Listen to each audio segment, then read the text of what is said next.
this week's episode, we talk about a surprise announcement from Konami, Nintendo are taking down Valve's Steam Deck videos on YouTube, and the Advance Wars reboot gets delayed indefinitely.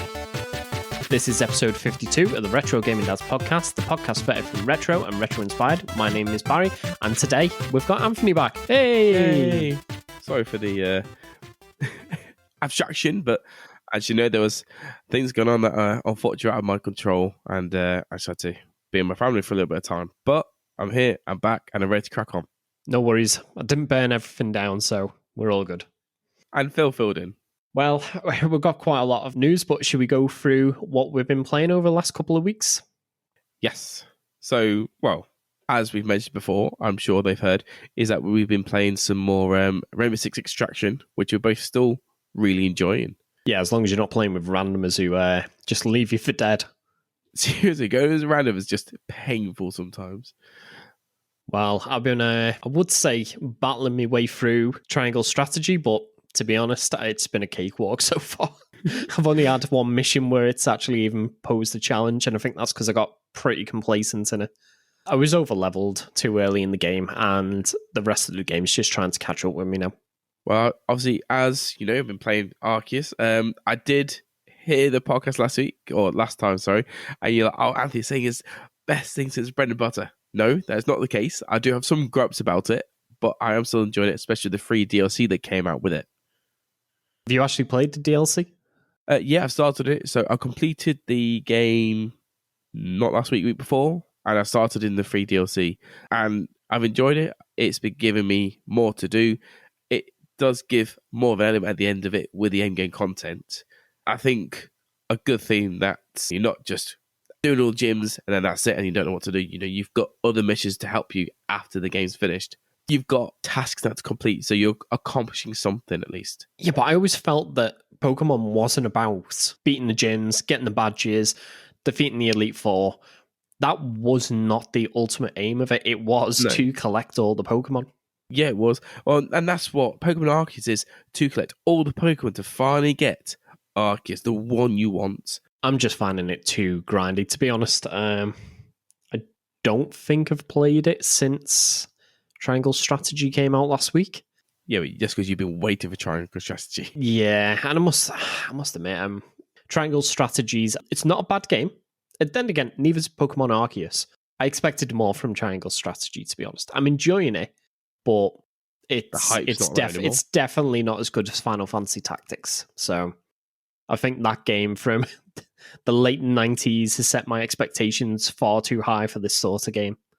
The fact that for the late 90s you still refer back to that game, it obviously did leave a big impact. Honestly, if you're into strategy, I know you're not, but anyone who's into strategy RPGs, play Final Fantasy Tactics. It's honestly one of the best strategy RPGs that you can get. Well, that's just been sidetracked, I suppose. Yes. Do you know, I think there is quite a lot to speak about this week. Oh, there is. There's so much more that I could have put into the notes. Quite like the look of the first one we have now for the tank mice. Yes, so as has been mentioned, and as I'm sure you know, I'm a big fan of the Amiga.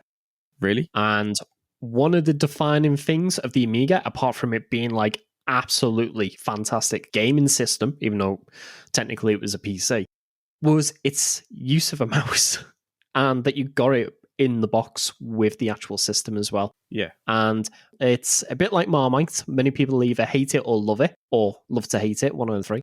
Now, a new modern version of this is coming out and has been launched on Kickstarter. Now, I think these look quite funky. I never played the Amiga, so these are one thing that I never experienced, but look at them. I think they look pretty cool. You know, who doesn't want to have a mouse that looks a bit like a tank? It looks pretty cool. I do like the way these come out obviously as a wireless, so it's not wired. You can get it wired, so it can plug into the original Amiga console as well, which I think is a pretty cool way to do it. Well, this particular mouse is completely wireless. You can use it with the original Amiga using a DB9 to USB adapter to plug a little USB dongle in, but it'll still be used wirelessly. But I think that's pretty cool they've done that. And I think for a lot of people, especially if they use the Amiga a lot, this would be pretty handy that you're not taking out that bloody rubber ball every other day and cleaning all the dirt and grease and dust and gunk that just gets clogged up inside it. Do you know what? I forgot about those rubber balls and how annoying they were at mice because it's been so long since I've seen one. Do you know what I mean? Yeah. This is a modern optical mouse, and it is compatible with the original Amiga with an additional adapter. You don't get it with it. But it's also compatible with modern PCs and Macs. Now, one thing I did find cool is the fact that it's a touch sensor for the scroller. Yes, so although you can't see it, that piece of plastic between the left and right mouse buttons, if you scroll your finger up and down over it, it's like a scroll wheel. I think that's pretty cool. Yeah, I like the way they've done that rather than... Yeah, so rather than having a big bulky wheel in there, again... Yeah, because that would have ruined the aesthetics of it, yeah. Exactly. It's great that they've done and hidden it underneath. My worry is if, something goes wrong with the touch part of it there. That's my only concern I've got with it. In all fairness, there's plenty of other mice that have used similar sort of capacitive touch sensor on it. The Apple Magic Mouse, the Microsoft Arc Mouse, the two that come straight to mind. And I don't really think there's a problem with reliability on it. At least from when I've had those mice, I've never had an issue with them. If anything, maybe they're a bit more reliable than actually having a mechanical scrolling wheel that can, again, get dust and dirt and gunk inside it.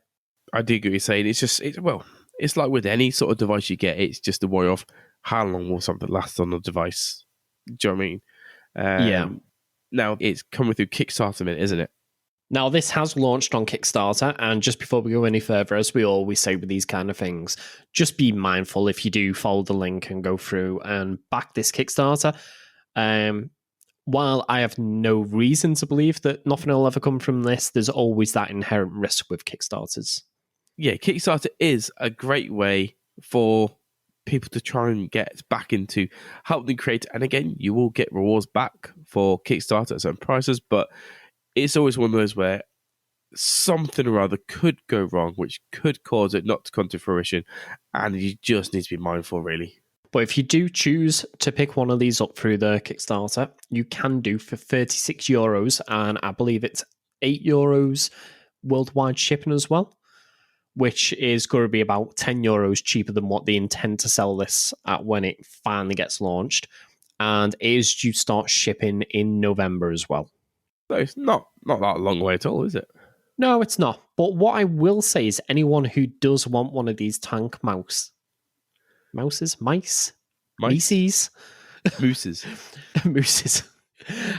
could do with the launch of the A500 Mini, which is coming out on the 8th of April. Now, if you pick up the A500 Mini micro console, you will actually get a tank USB mouse included with it, but you can buy them separately as well from places like Amazon for £20. Maybe that might be a bit more of a palatable way to actually shell out and get one for a lot less with a lot less risk as well. Well, yeah. And also it's ready available now, so. As you say, these are iconic mice. Mouse. What is the plural for this? I've been told it's mouses, but it doesn't sound right. I say mice. Mouses, can have a mouse. Mice. Yeah. I've heard that for computers it's mouses. Call it mice. Right, let's just call it peripheral. So I can see why people want to pick up one of these peripherals because it is a really iconic design. It's so iconic that nearly 30 years later, Elon Musk stole it and called it the Tesla truck. Do you know what? Yeah. Yeah. It is, isn't it? It basically looks like whatever that truck was called. Oh, yeah, it definitely does. Right. Well, moving on from one 80s legend to another. Cowabunga, dude. Yeah, which turtle is your favourite? There's no wrong answer unless you say anyone other than Raphael. It's between Raphael and Donatello. Nerd. Raphael was always my favourite. In a rare turn of events, Konami have actually got some positive news where they are announcing that they are bringing not one, not two, but 13 classic Turtles titles into one collection. Now, this I was surprised at. 13 titles in one collection. Absolutely amazing. I have played a few of them. I still remember the last Turtles game I played was with you and Phil, actually, at that arcade place. I was about to say, we did play Turtles in Time, I think it was, at the arcade. Yeah. The big 4-player cabinet, wasn't it? Yeah, it was. You get not only Turtles in Time, plus the original Turtles arcade game, you also get 3 titles on the Game Boy, 4 titles on the NES, 2 on the SNES, and 2 on the Mega Drive or Genesis. And apparently this is going to be a budget game. It's only going to be about £30. Really? Yeah, it looks like it's going to be about 30 quid. It's not going to be the graphics you used to. It's going to be the 80s style graphics, but £30 for all those games to play games from your childhood. And I think you'll be surprised at how good the graphics were in like the 80s, 90s on like the arcade, the SNES, and the Mega Drive. The NES, maybe not so much. Now, there was launch trailer for this, which you've both watched, and watched through all, it was just an onslaught of the Turtles battering people. Yeah. That was it. It is, obviously, the Turtles are fighting characters. They're Ninja Turtles, man, kicking butt, and that's all they're doing the entire time. Was the Turtles just defeating bad guys. Well, yeah, there's only actually 3 genres across these 13 titles. There's side-scroll and beat-em-up. There's a one-on-one beat-em-up, or a platformer where you beat people up. Yeah, that's all it is. The actual initial trailer for this was launched during Sony's State of Play, and for a brief moment, I was worrying because at the end, it said it was only coming to PlayStation 4 and PlayStation 5. But then I remembered this is Sony, and they do like this. So after giving it a few minutes and double checking with Konami, it is actually also coming to the Switch, the Xbox, and the PC through Steam as well. We all know Sony likes to try and steal people's hopes and dreams. Yeah, why did they do that? Why don't we have Xbox or Switch or PC listed at the end of the trailers during their events? I do think it's a bit shady. Nintendo and Xbox don't care at all. It's only Sony that does that. Why? Why I have no idea. Some of the titles will include online play. So it most likely be the arcade, SNES, and Mega Drive titles. Yeah, I've heard that unfortunately the Mega Drive titles won't have online play, only local, which is a shame. It's a shame because most of these games are actually multiplayer. So this is being developed by Digital Eclipse, who've quite recently done a couple of other collections like this. They've done the Aladdin Lion King collection and probably most notably the Street Fighter 30th Anniversary collection. So I'm hoping that maybe they'll throw in a few goodies like scans of artwork and concept art, just to make it feel like a bit more of a package rather than just a collection of ROMs. But then again, rather than just being thrown onto a disc, like a bit of experience, I guess. Yeah, it's just nice sometimes going through and just looking at some of the artwork and, ideas that maybe didn't make it into the game, cut content. I like when you see some of the picture panels. I like seeing them sort of stuff like the story panels. I like seeing storyboards. There we go. I like seeing quite a few of the storyboards because it kind of, as much as you see the finished product, it's nice to see what they were working with and what they were picturing before they put it all together.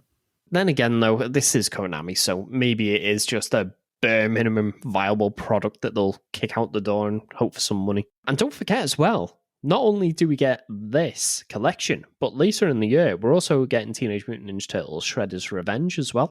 I do look forward to that, and I think we are getting quite a lot of Turtle stuff this year.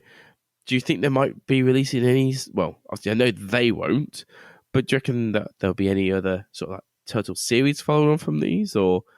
I don't know. I must admit, I actually didn't hate the Turtles series that Nickelodeon done like 4 or 5 years ago, maybe. Yeah. I didn't mind that, but as far as I'm aware, there's no like movies or anything coming out anytime soon. I liked the animated movie they did. No, that was terrible. TMNT. Yeah, I enjoyed that. That was terrible. That graphically wise was not. What does it? No, the story in that I quite liked. Nah, I hated that. When did that come out? That must have been like 2008 or something. Yeah, it's old. Must be like 14 years ago. No, don't like that. Well then. Well, from one collection to another, and I feel like we're talking about this every single episode now. Not only is there a Wonderboy collection coming out, which we talked about last week, but there's also a Wonderboy anniversary collection just to muddy the water a little bit with all these different variants. Now, with the way this title's put, is it a Wonderboy Anniversary Collection or is it a Anniversary Wonderboy Collection?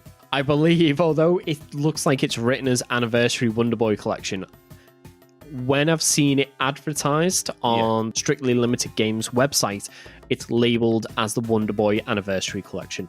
Why do that? I have no idea. All of the trailer was having Anniversary Wonderboy Collection. Why not put it the way you want it to be read? To me, it looks like they've just gone off, got the Wonderboy Collection logo, and stuck the word Anniversary at the top and went, yeah, that'll do. Well, it saves them doing all the artwork, I guess, doesn't it? Yeah, but weirdly enough, these are being published by two different companies, but they're using a lot of the same artwork, they're using almost the exact same logo. And as I said last podcast, when I was guessing what games would have been in it, and I was thinking, well, maybe Wonderboy 3 Monsters Lair might have been in it, they've put it into this collection. Yeah. So whereas the Wonderboy collection has 4 titles in it, this has 6. It's got 6. Why would you not get this one? Well, it's more expensive. That's the only reason I can think. I'm a bit torn because I've actually already pre-ordered the Wonderboy collection, which is due out soon. However, I also want this, but this isn't out until November, I believe. I'm sorry. So how much was the Wonderboy collection? Wonderboy collection was £25. And this is £50. This is about 50. That's €50. Yeah. These are 2 games who have all the games. Do you know what I mean? It's kind of... And to be honest, Wonderboy 3 Monsters Lair isn't my favourite Wonderboy. Isn't my favourite anything, to be honest. It's... it's... meh. Put this way. So if you're thinking about getting both games, what's the point in getting both games? Because you'll have 4 games exactly the same across the 2. Yeah, well, you will. I'll say 4 titles. This would be the better one to get. Yes, 100%. If you wanted all 6 of them, yes. I can't see a reason to get the other one, because not only has this got 6 games in it, but it has multiple versions of each game. So, for example, one of my favourite Mega Drive games, Wonderboy Monster World, actually has the Master System version on it, which I've never actually played. So, in total, this is going to have 21 versions included within the collection. Yes. So, again, why would you not go for this collection over the other one? Because you're too impatient and you really want it sooner. So you'll get the Wonderboy collection to tide you over until the Wonderboy Anniversary collection comes out later in the year. Yes, but I know you and you are impatient. If you're thinking, I'll buy both versions, don't do it and just buy the one. I want both. Plus Asher in Monster World, which is, again, already on these 2 collections as well. Hopefully, I'm really hoping that they're going to bring out a brand new Wonderboy. As in the Monster World type Wonderboys, not the... And you hope that this one will come to the Xbox. Oh, yeah, by the way, this only comes to the PS4 and the Switch. So, again, Xbox owners are getting missed over this time. Yeah. We're not going to talk about the Mega Drive because it's not coming to the Mega Drive, like Barry said last time. No, it's definitely not coming to the Mega Drive. But it's being missed out on the Xbox again. Yeah, I'm not too happy about that. Not going to get me achievements. That's the thing. I play on the Switch. I'm enjoying playing the Switch, but I want achievements. Do you know what? You can get a lot of these games already on other systems. Yes. Well, I actually already own a lot of them on other systems. In all fairness, the amount of times I speak to you about a game, you're like, oh, I actually own this game 6 times across this, and this. Like, oh, yeah. I couldn't tell you how many times I own Sonic the Hedgehog 1 across various different systems, re-releases, variations, regional differences, collections, compendiums. I don't know if you can tell, but he's a massive Sonic fanboy. Yeah, he's all right. He's all right. Says that with a Sonic amiibo on his desk. Or plush behind him. I'll have you know, the plush is actually in Elliot's room. Okay. But you was right about the amiibo. Yeah, I know what. Right. Well, moving on. Let's move from Sega-centric stuff to Nintendo now. And Nintendo has been taking down YouTubers' videos about the Steam Deck. I think Nintendo, other than, I know they're complaining about copyright, I think it's just being sour, in my opinion. It's not as bad as it sounds, because what they've actually been doing is taking down videos of people showing how to play Switch games on the Steam Deck. Fair enough. Okay. No, so, I did read that and I saw that that's what they were doing, which I can understand. Yeah. And I think YouTubers shouldn't be surprised the fact they're doing it this way. But I just think Nintendo is being a bit sour, though, at the same time. Yeah, well, Nintendo's been known to be very aggressive in protecting its IP. Well, wasn't there a ROM site they closed down a while ago and sued them for millions and millions and millions? It was, wasn't it a husband and wife from ROM Nation, I think it was? I think so. And they sued them for something like $12 million. They're forever indebted to Nintendo now. Yeah. And in all fairness, ROM sites, I don't know. I'm very torn about this. If we're talking specifically about the Nintendo Switch, then no, you shouldn't be putting ROMs up for Nintendo Switch games. I'm a big believer that you have the right, though, for making legitimate backups of your own games. Yes. Somewhere to store them if, in future, you lose the original ROM somewhere. At least you know it's backed up somewhere else so you can recover it.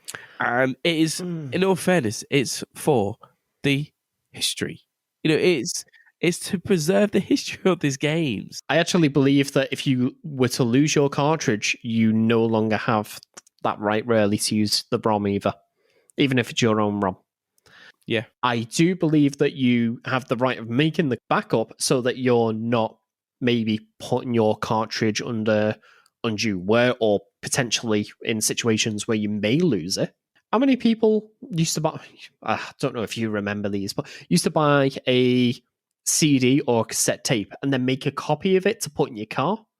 Loads of people used to do that so that, something happened to the car, someone broke into your car, that you're not losing your original. I do think people should be allowed to rip these games more for preservation's sake than anything else.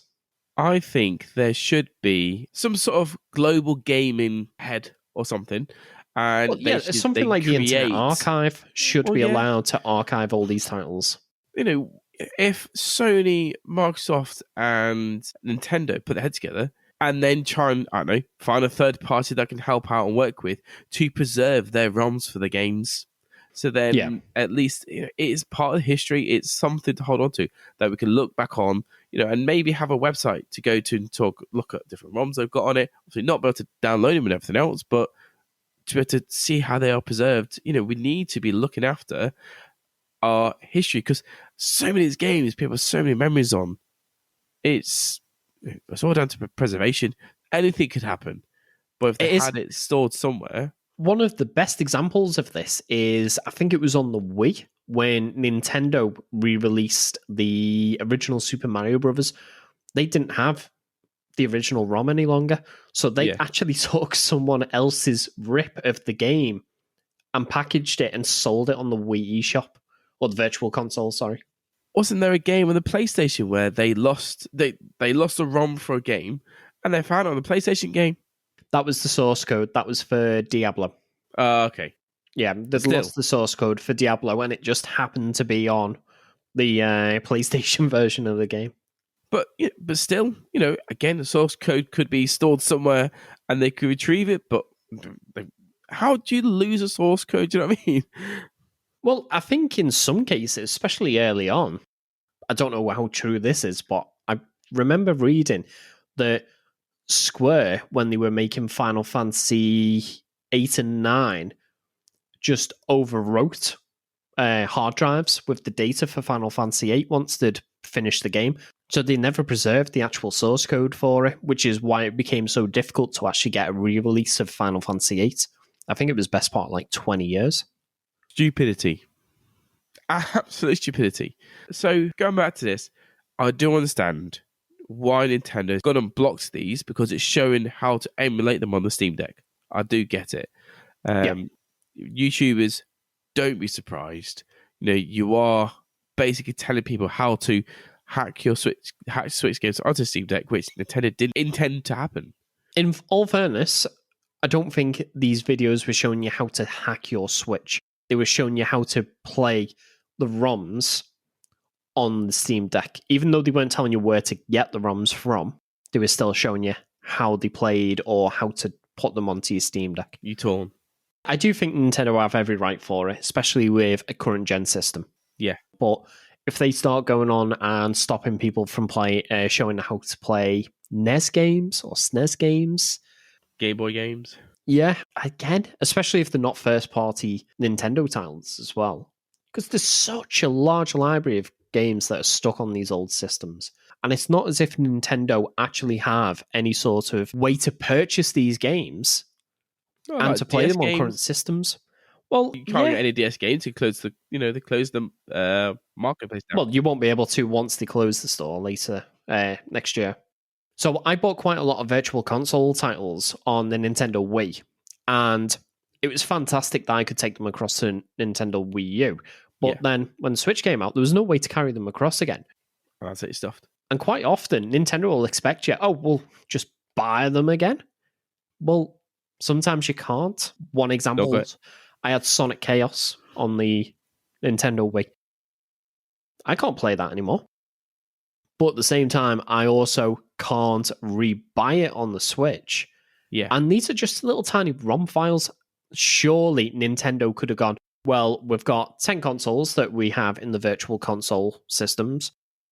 Why don't we just make an emulator that's compatible with the Switch and allow people to bring those games forward and then continue reselling those games on the Nintendo Switch? Because Nintendo wants that dosh from you again. They need to keep purchasing. Surely they had such a massive range of titles. Surely they'd still get money from them. They had like Mega Drive, NES, SNES. Yeah, but Nintendo, what sort of, I don't know, stability has Nintendo ever given you where they will support older consoles?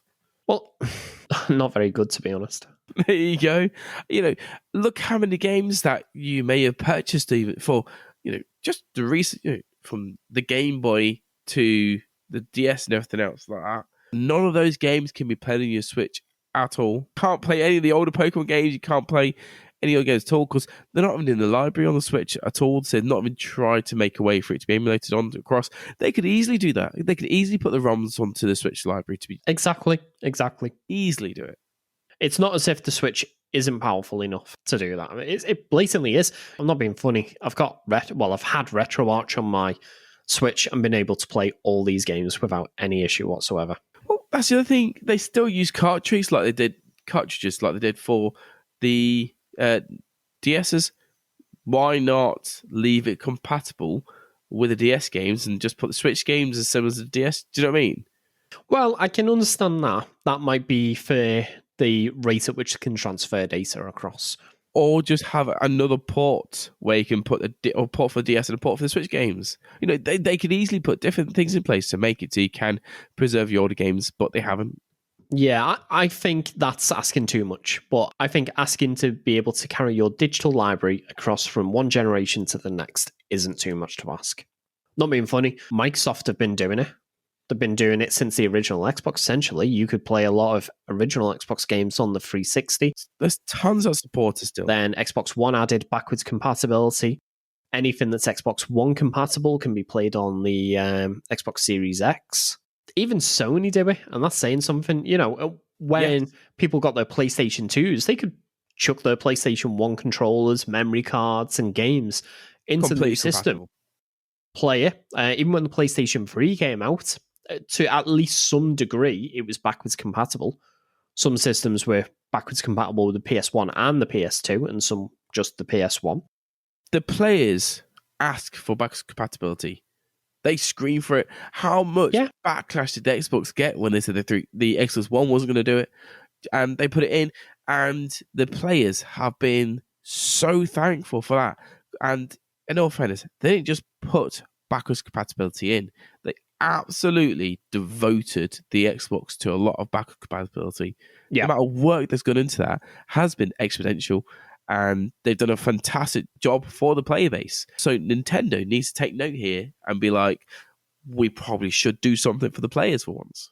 Well, that's the thing. Nintendo, at one point, were kind of the company that really pushed this. If you had a Game Boy, and then a Game Boy Color, and then a Game Boy Advance, and then a Nintendo DS, you could carry a lot of your game library across between each of them. And then from the DS to the 3DS, you could carry your DS games across as well. Because they had the cartridge slot at the bottom for the Game Boy and the Game Boy Advance, whatever games, and then also the DS slot on top. So they put that in so you could do it. And then it just went, stuff it, don't want to do it anymore. Couldn't the Wii play some Game Boy games? Sorry, not Game Boy, GameCube, sorry. GameCube could play, the SNES and the GameCube could play Game Boy games. Yeah. And Game Boy Advance on the GameCube with the adapters. But yeah, you could put a GameCube game into the Wii. And for most models of the Wii, it was essentially a GameCube. It had the controller ports, memory card slots, you could play the games. There was a variation of the Wii that didn't have that facility, and then there's the Wii Lite. The Wii Mini, which didn't have it either. So again, even the Wii was supporting a lot of different styles of games. So when did they think stuff it wouldn't do anymore? Yeah, and then the Wii U was backwards compatible with the Wii. It was after the Wii, really, essentially, where it was just that's it. Gone to Switch, no longer doing any backwards compatibility. You won't remember this, but I remember when the Super Nintendo was being announced just before it was being launched. And all over the news, it was just parents up in arms saying, this is ridiculous. We've bought our kids NES and we've bought them all these games and now they want this new console and our games won't work on it. It's fraud. It's a rip-off. It's a scam and all. And honestly, you'll have to watch some of the videos on YouTube. There'll be stuff on it. Yeah, they were absolutely livid. And it was like parents groups calling out to ban the sale of the Super Nintendo. There's got to be videos. There's got to be videos online.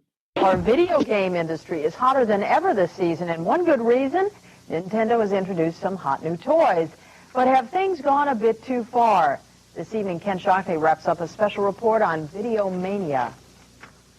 Does this really have to cost this much? Where should the anger be directed? Not at the parents, but at the manufacturer. So it has come to this. First of all, the peer pressure starts. I feel maybe exploited. The Japanese toy maker Nintendo has come out with a new set of electronic video games. At $200, a Super Nintendo setup costs twice as much as the old system, and you can't mix and match. For the money, the company promises better pictures, sound, and adventures. Some of the new games look like updated takes on fairly well-known formats. In the racing game of F-Zero, you're in a futuristic race car. The 3D effect, as you can see, is pretty good by video game standards. If you're a real good player, meaning you've got the skill of a 9 or 10-year-old, you can even try to jump your car.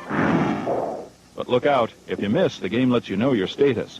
Some parents are refusing to be taken in. I'm going to say no, and I'm going to explain to him how people market things to make you spend more money. And Shocknick, Channel 4 News.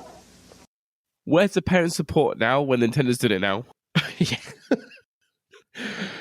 Well, all the parents now are probably grandparents and haven't got a clue about all this interwebs and all this technology. The parents can't bother to argue, just going, yeah, sure, whatever, and buy it. Now it's the kids kicking off about it. Yeah. Oh, honestly, the Switch games cost like 50-odd quid. And I don't know about you, but I've got about a stack of, I don't know. Well, I know you've got a lot, but I've got 15, 20 games. Do you know what I mean? If you pay full price for every single one of them, and they bring out another version, that's a lot of money just like that. And the problem with the Switch as well is you often pay more money for the exact same game that you could get on the Xbox or the PlayStation. And it's typically inferior in quality. Yeah, it is. And it's a shame.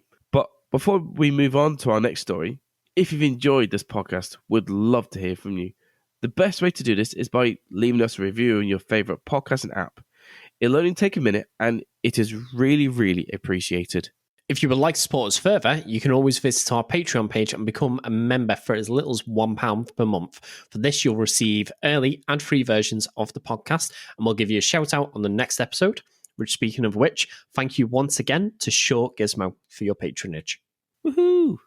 Back to the news. So, carrying on with a lot of retro stuff this podcast, we're going to the 90s now instead, aren't we? For Metal Slug.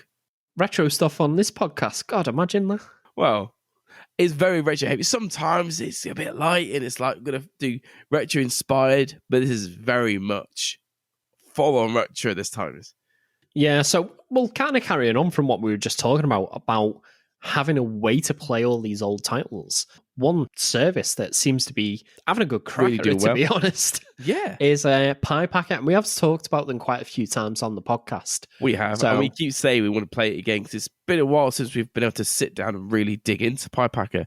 And I mean, now that I'm adding Metal Slug, I loved Metal Slug. I loved playing that at the arcade. So I am actually surprised you know what PiePacker. Metal Slug was. What? I just assumed you wouldn't know. absolutely love Metal Slug. Absolutely amazing. I think I've played at least 2 different versions. Is there 3 of them? No, there's loads. No, it's like a million. Oh, I've played a few. The thing is that they're all very similar, aren't they? There's not really much different. Run Other than around different shooting gimmicks. stuff, and at one point or another, there's a tank in it. just running along, and then yeah, Metal Slug. Absolutely love that. Unfortunately, there is a really bad 3D version of it as well. That I didn't play. Yeah, don't. PiePacker has announced that they're bringing 10 SNK classics to the online streaming service. Now, for those of you that haven't heard of PiePacker before, it's basically a free online service that allows you to play. I don't even know how many games are on there now. It must be A lot.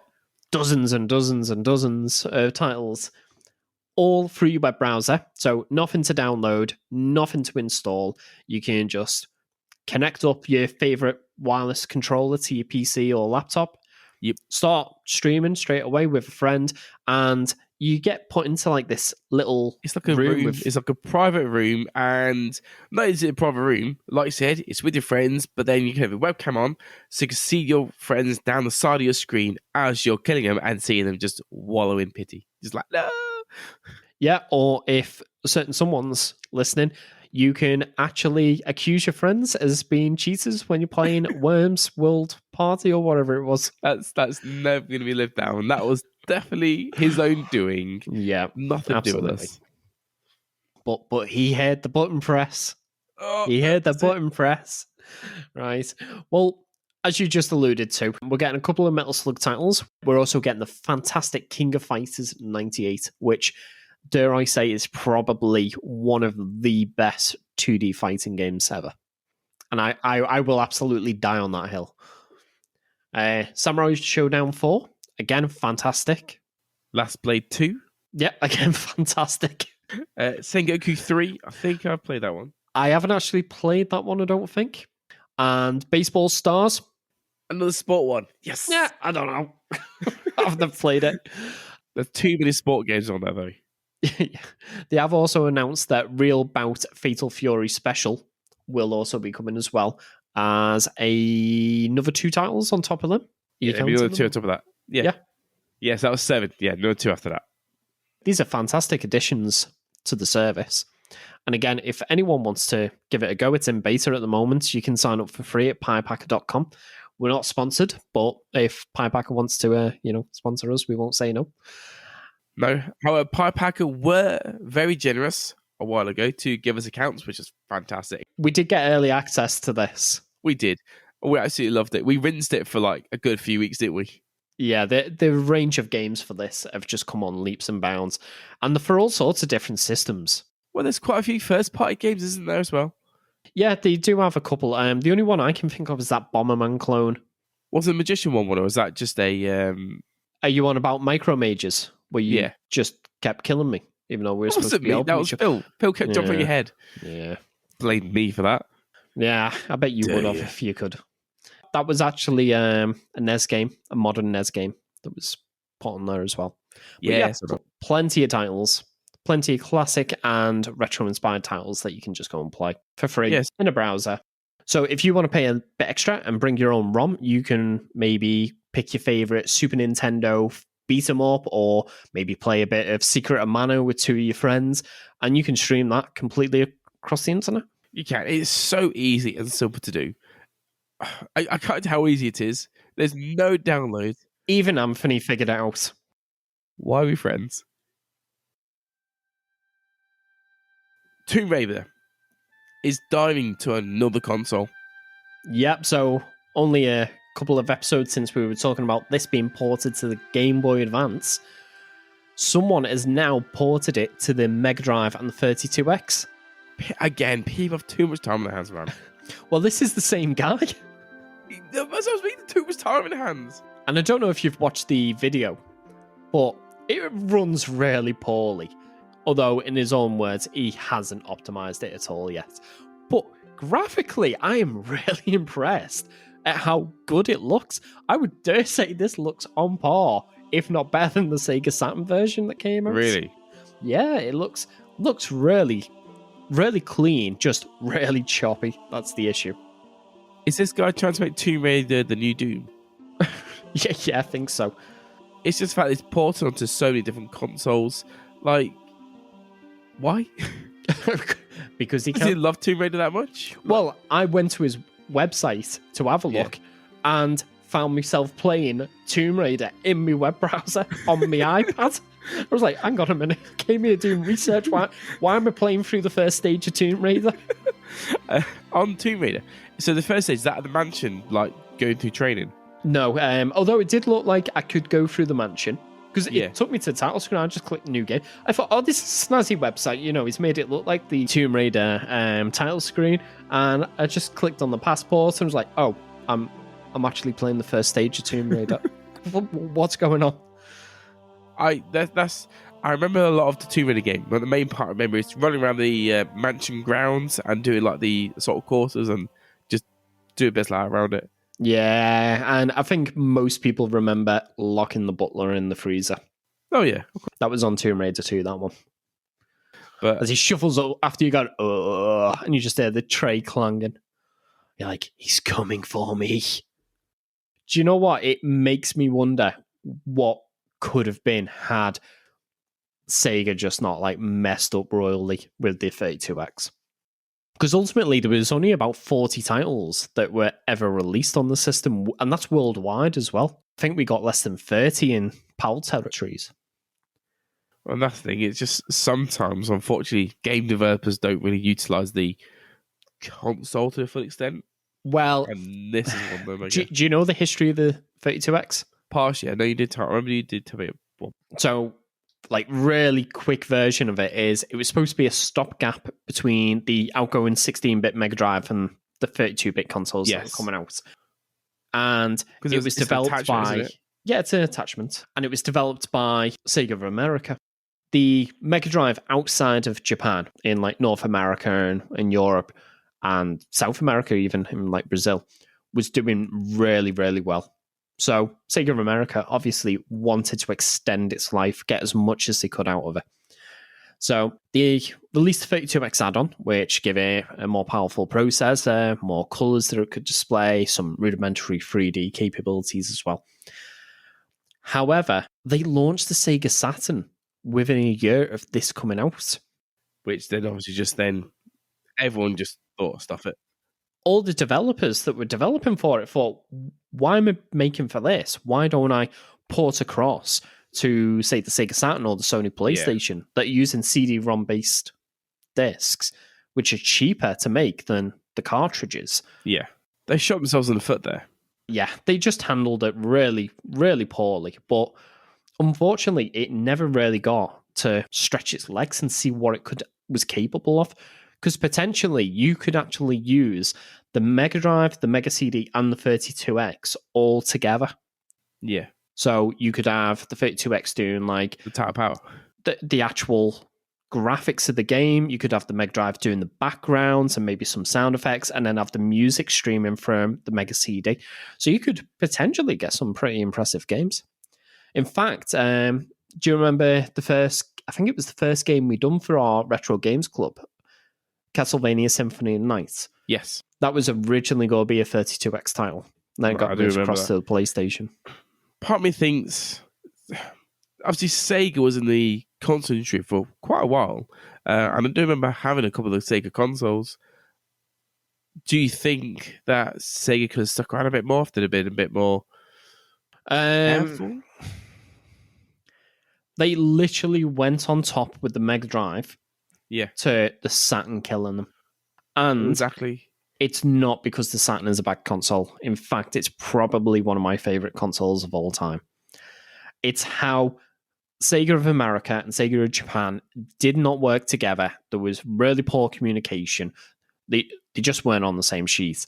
And they just messed up. They made mistake after mistake after mistake. And then developers and publishers got burnt by them. And without the games, a system can't rely on first-party games only. No. Oh, cool. Definitely. No matter how hard Nintendo try and make that happen.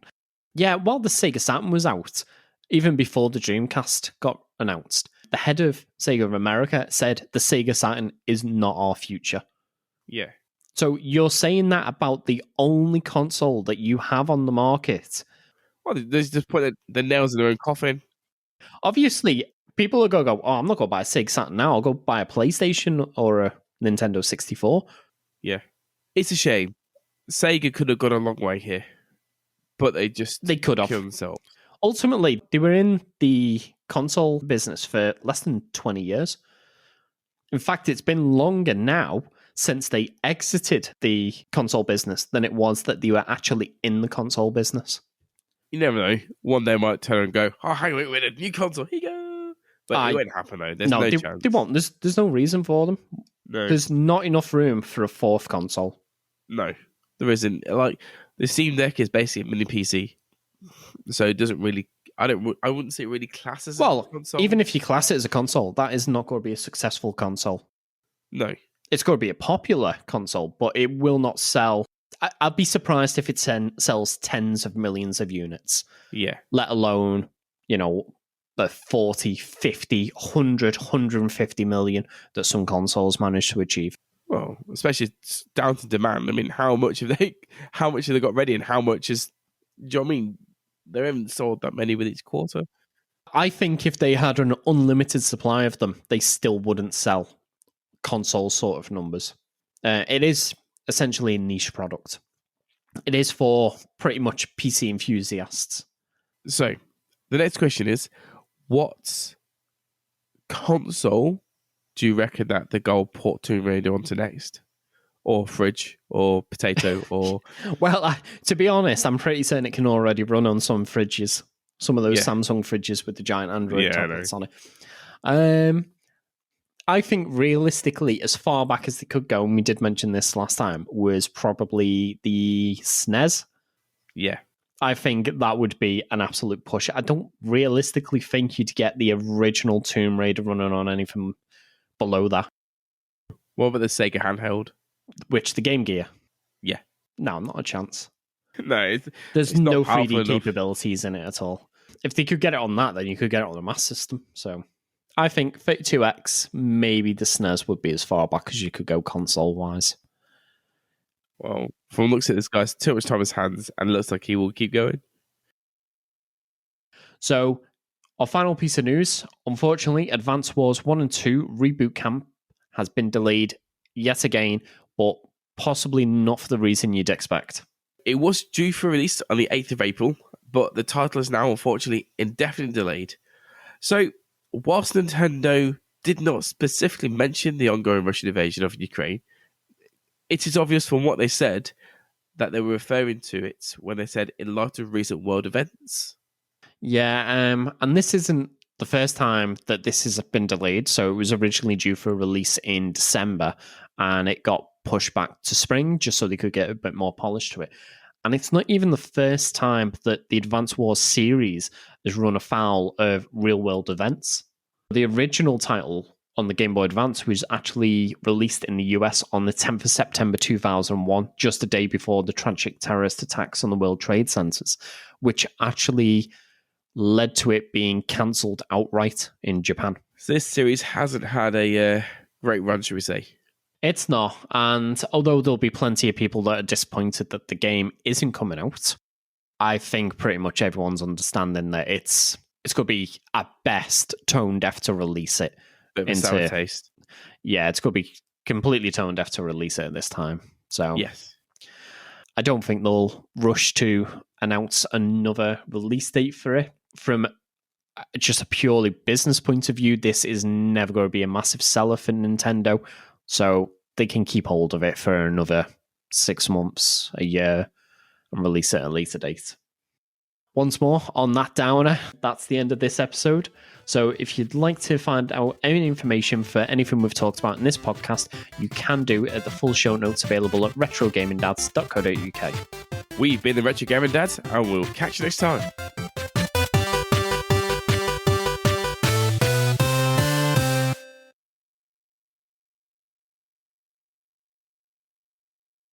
As you say, these are iconic mice. Mouse. What is the plural for this? I've been told it's mouses, but it doesn't sound right. I say mice. Mouses, can have a mouse. Mice. Yeah. I've heard that for computers it's mouses. Call it mice. Right, let's just call it peripheral. If you want to pick up one of these peripherals. But there's also a Wonderboy anniversary collection, just to confuse the water a bit. What? Confuse the water? What am I on about?